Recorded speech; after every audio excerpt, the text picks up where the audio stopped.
And also, for Arsenal, many of you ask me, could be a target for Arsenal. For Arsenal, the number one target remains Morgan Rogers. If they can reach an agreement with Aston Villa, they will sign Morgan Rogers. If they can't, Barcola could be an option. But in this moment, I feel Morgan Rogers is the most serious candidate to become the new winger for Mikel Arteta, also because Arsenal made good progress on player side recently. Our correspondent Ben Jacobs, he's with us live from the States. Good morning, Ben. Hi, Ben. Good morning, or good evening, of course, here in Seattle as we build up to you. Can you give us the latest with Arsenal? We understand that, Trossard has got a move in the pipeline to Turkey, and of course, Morgan Rogers, Aston Villa say worth £130 million is also on their radar.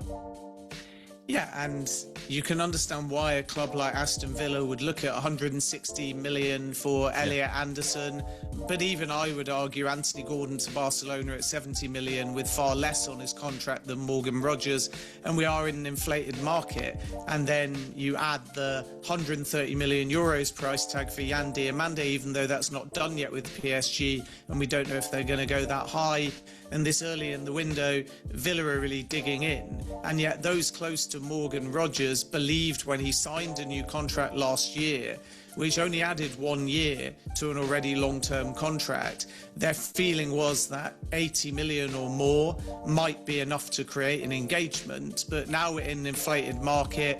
Villa have got Champions League football. They do still need a big sale, but there is some money coming in. And as a consequence, as we enter for most clubs into the new financial year, even though some can choose to close the last financial year at the end of July, Villa may feel in a tougher negotiation position than perhaps when Rodgers signed that new deal. And now it's for Arsenal to determine, is that the grandstanding price or the actual price? And if it's the actual price, they might look at some other targets, including Bradley Barcola, Junior Krupi, even Julian Alvarez, despite the fact that the player wants Barcelona there.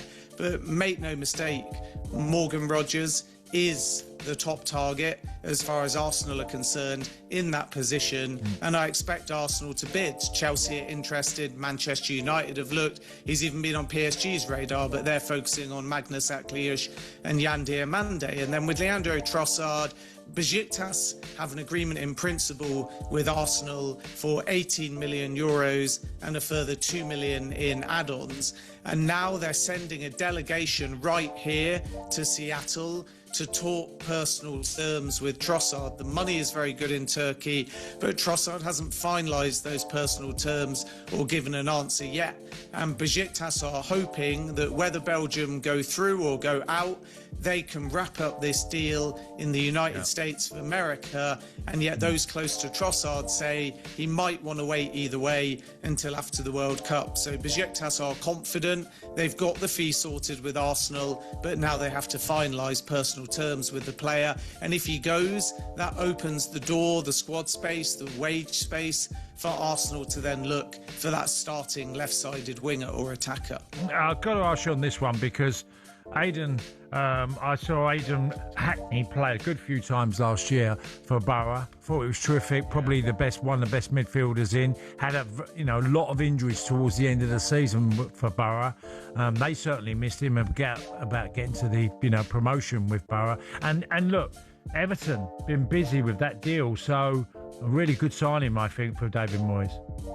Yeah, that one is a done deal. It's a total package of 25 million, although that is including the add-ons. And Everton have also, as of last night, agreed a deal with Chelsea to sign Tyreek George permanently as well. George, you may remember, was on loan with Everton. There was a £25 million option to buy. Everton tried to shave a bit off that and succeeded. The final fee there, according to my information, is £18 million fixed, and a further 6 million in add-ons, and then there is a 50% sell-on clause, 1.5 that is, for Chelsea. So if Tyreek George continues his development and does well for Everton and was to get another move, then Chelsea might feel they can go above that original 25 million option to buy if you include the sell-on. So Hayden Hackney and Tyreek George both joining Everton, and my understanding is they will still look at the market for potential central midfielders and fullbacks as well before the window shuts. Ben, I've got a text here from Roger from Mansfield. He says he's a Liverpool fan. He wants them to buy that young 17-year-old Mexican player, Gilberto Mora, who, of course, has been hitting the headlines, looks like a wonderful young talent. Have you heard anything about him? Because he's been performing so well, obviously, on the world stage.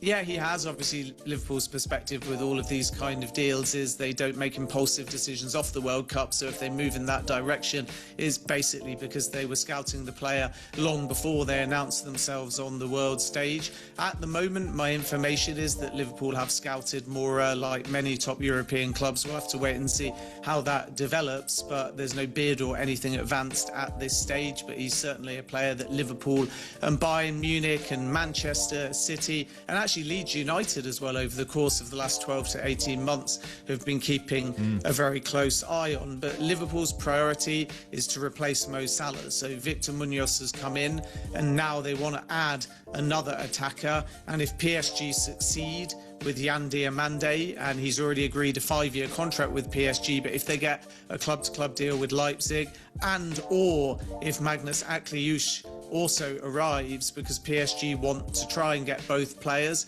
suddenly Bradley Barcola and Liverpool could develop, and Arsenal have looked at the player as well. So PSG, if you ask them today, will say not for sale. But if you ask them tomorrow and Akliouche and or Diomande arrive, suddenly maybe a different scenario, especially in light of the fact that it's an impasse in contract talks between Barcola and PSG. So the position of PSG today on Barcola versus towards the end of the window may change, and Liverpool could be there. But there's other players as well, Matthias Fernandez Pardo, Syed Al-Mala, Yankuba Minter, all profiles that Liverpool have looked at.